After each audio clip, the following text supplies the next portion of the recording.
प्रेमी ने पूछा कि क्या माँ बाप से भी ज़्यादा गुरु प्रेम करता है? तो बताया माँ बाप जो होते हैं वो हमारे इस जन्म के साथी होते हैं। ना वो मेरा बुखार उतार सकते, ना हमारी कोई बीमारी ठीक कर सकते, ना हमारे मन को वो परिवर्तन कर सकते, ना ही हमारे विचार बदल सकते हैं। हाँ, आदर सम्मान करना है। बताया है राम कृष्ण ने कि माँ का कर्जा क्या होता है। उसने शिष्य से पूछा, किसी ने शिष्य ने पूछा कि माँ का कर्जा क्या होता है। तो कहा इसे तुम्हारी समझ में नहीं आएगा। हम तुमको एक पत्थर देते हैं, इस पत्थर को बांध लो और 24 घंटे तक इस पत्थर को बांधे रहो, फिर कल आकर के आना मेरे पास, जब आकर के तब तुम्हें हम बताएंगे इसका मतलब कि माँ का कर्जा कितना होता है। जब वो आया तो कहा कि कैसा लगा? कह रहे बहुत कष्ट है, इसको बांध के ना हम सो पाए, ना हम खा पाए, ना हम कोई काम कर पाए, बस दिमाग मेरा इसी में लगा। तो कहा तुमने 24 घंटे अगर इसको बांधा 2-3 किलो का पत्थर, तो तुमको कितनी परेशानी हुई। और जो माँ जो है कितने दिन तक वो उसके भार को उठाती है, फिर बाद में लेटरिन बाथरूम धुलना, उनकी देख रेख करना, अपने ही उसी के बारे में ही सोचना, अपना कोई विचार ना करके, ना खाने की चिंता, ना पीने की चिंता, ना कोई ध्यान देना। तो माँ का कर्जा है बहुत, लेकिन फिर भी माँ कैसे पालती है? स्वार्थ से। उसका स्वार्थ रहता है उसका, जब तक कि देखो बच्चा जो हमारा है ये बड़ा होगा, कोई न कोई दिन हमारा हाथ बटाएगा, हमारा सहारा बनेगा, कहीं न कहीं उसका स्वार्थ पड़ा रहता, तब करती है। लेकिन गुरु का कोई स्वार्थ नहीं होता, उसको हमारे सिर्फ उद्धार की चिंता होती। गुरु माने स्वयं भगवान, वही भगवान जो गुरु का रूप बना करके आते हैं धरती पर। अब वो हमको ये बात बताते हैं कल्याण के लिए कि देखो तुम्हारा उद्धार कैसे होगा। कब तक इसी में तुम पड़े रहोगे? संसार में ही बार बार आना, बार बार जाना। तो कहा कि माता का स्नेह जो होता है वो है बड़ा, लेकिन गुरु का स्नेह माता से भी अधिक होता है। जो होता है तो उसको उलझना नहीं चाहिए, जो बड़ा होता है वो गंभीर होता है। कहते संसार में भगवान के वचन जो हैं बता रहे कि देखो माता माने गुरु कहते धीरज में धरती के समान।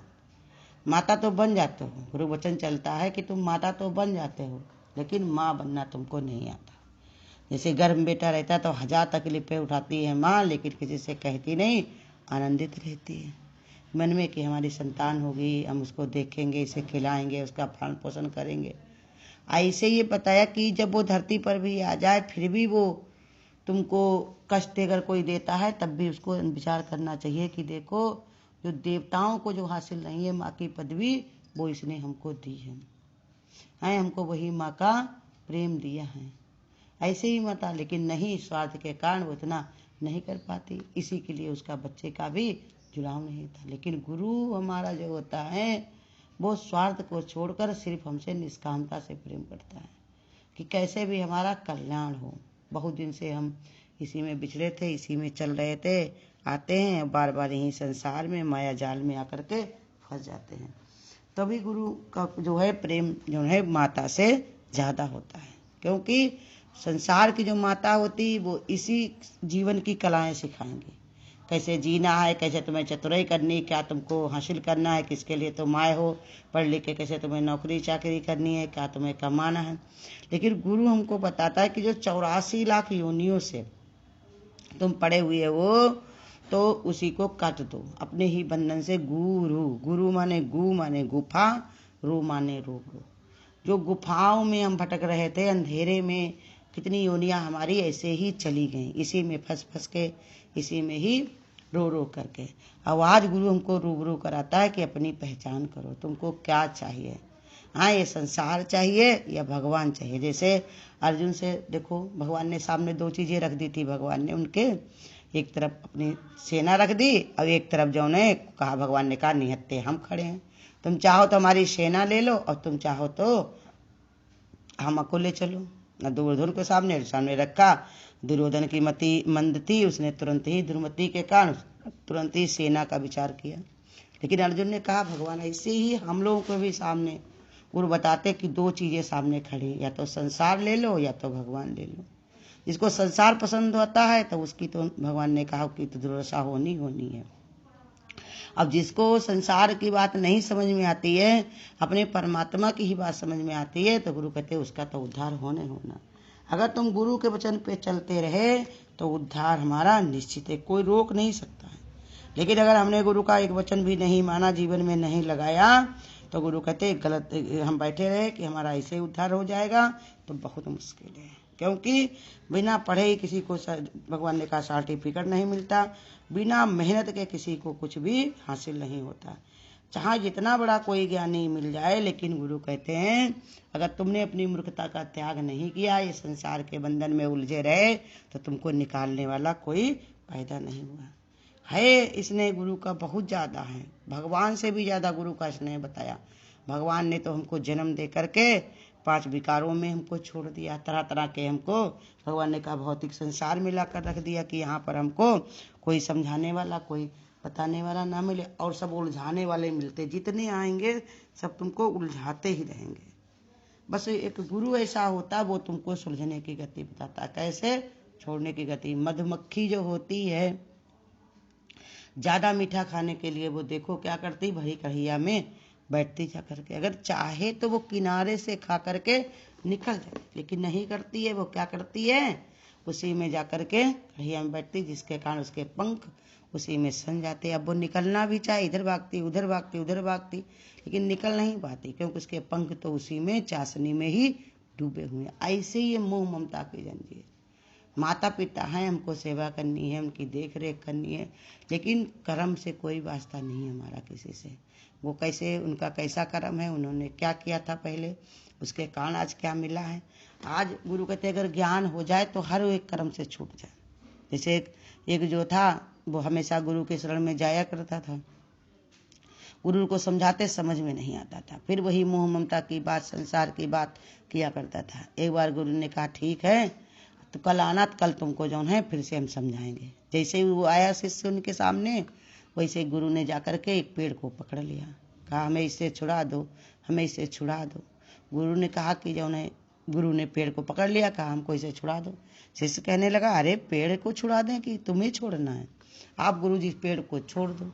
कहा वही बात हम तुमको समझा रहे हैं कि पेड़ को तुमने पकड़ा, संसार को तुमने पकड़ा हुआ है, संसार तो पहले ही दूर तुमसे है, उसको तुम छोड़ दो तो तुमसे बंधन कट जाएंगे। ऐसे ही गुरु कहते हैं मन से अपनी आसक्ति का त्याग करो।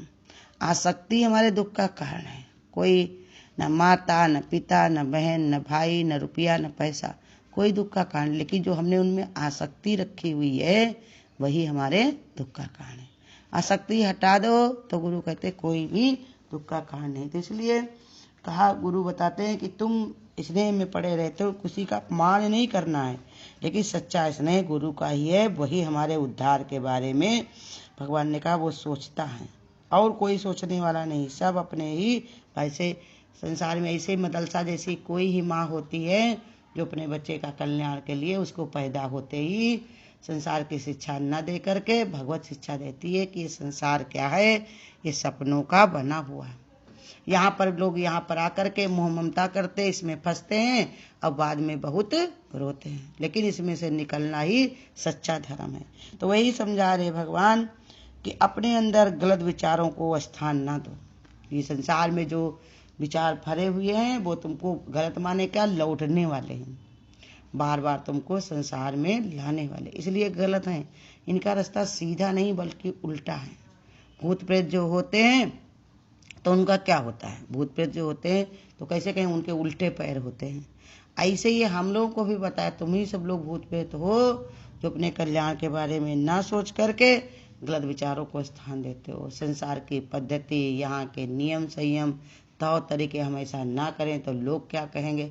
किसके पास टाइम है जो कोई सोचे तुम्हारे बारे में कि तुम क्या करते हो, कहाँ जाते हो, किससे तुम्हारा क्या मतलब है। जो खाली हैं वो सोचते हैं, उनको माने तमीज नहीं है। कोई अपने सब कोई इसके लिए कोई बैठा नहीं है कि तुम्हारे बारे में सोचे। अगर कोई बात भी कर रहा तो सच्ची बात तुम्हारी जानते ही नहीं कि तुम्हारे अंदर क्या है। तो इसलिए एक गुरु ही ऐसा होता है, उसको कल्याण है की बात हमारे चिंता होती है, नहीं तो किसी को चिंता नहीं होती। तो इसलिए भगवान बता रहे कि संसार के जो माया मोह की जो रास्ता है, जो ये लगाव की आसक्ति का जो भगवान ने कहा जो बंधन है, इसको स्वयं काटो।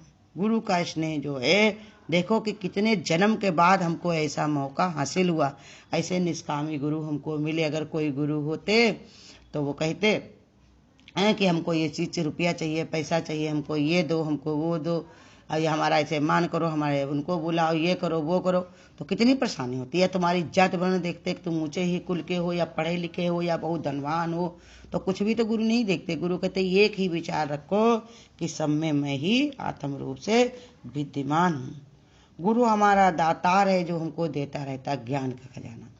हमेशा गुरु कहते अपने में आनंदित रहो। वो आनंद कब आएगा? जब तुम्हारे अंदर संतोष आ जाएगा। गज धन बाज धन और रतन धन खान, जब आवे संतोष धन तो सब धन धूल समान। यही गुरु कहते अपने अंदर संतोष करो, अपने अंदर ऐसे विचार भरो कि हमने गुरु ने हमको संतोष का धन दे करके सब कुछ दे दिया, कुछ नहीं बाकी रखा। अब कुछ भी हमको पाना शेष नहीं।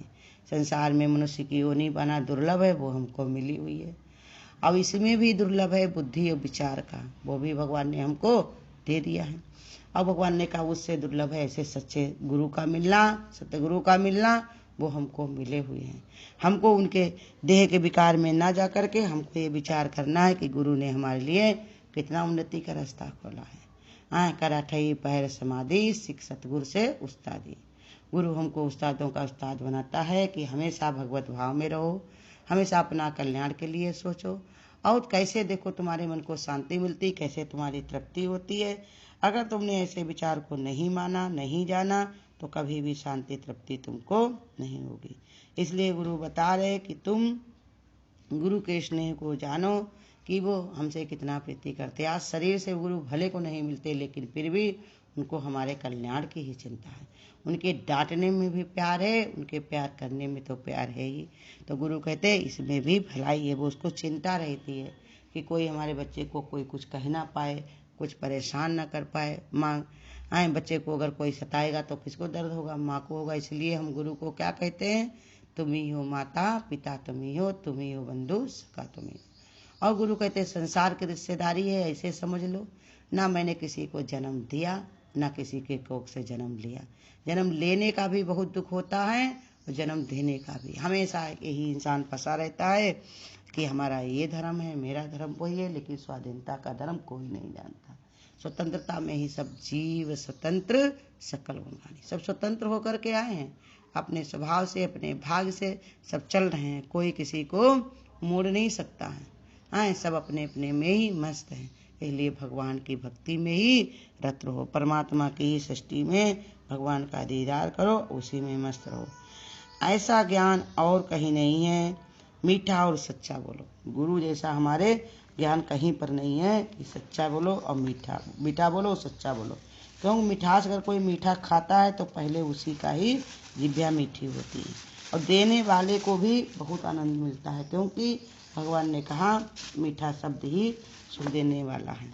मिठास पहले लार टपकने लगती, मुंह में आ जाती मीठी चीज को देख करके ही, क्योंकि उसका नाम मीठा है। इसलिए भगवान ने कहा कि गुरु हमसे बताते हैं कि जब तुम मीठा बोलोगे तो सबसे पहले तुमको ही आनंद और तृप्ति मिलेगी, सबसे पहले तुम्ही को मिठास मिलेगी, सबसे पहले तुम्ही को आनंद मिलेगा। तो इसलिए समझा रहे कि हमेशा जो है इसी तत्व को जान करके संसार से ऐसे प्रेम करो कि सबके अंदर परमात्मा है। चिपकना किसी से नहीं है, लेकिन छोड़ना भी किसी को नहीं, क्योंकि कर्म के कारण ही सब मिले हुए हैं। इनसे जैसे भी हो अपना निभा करके अपने भगवान से प्रीति करके हमको एक हो जाना है। अभी नहीं तो कभी नहीं। ऐसा मौका दुर्लभ मिला हुआ है, तो परमात्मा से प्रीति करके उसने के स्नेह को समझ करके उससे जुड़ करके हम अपना उद्धार और कल्याण करें। अगर आपको आज की वीडियो अच्छी लगी हो तो वीडियो को लाइक और शेयर करना ना भूलें। आगे की वीडियोस देखने के लिए चैनल को सब्सक्राइब करें और नोटिफिकेशन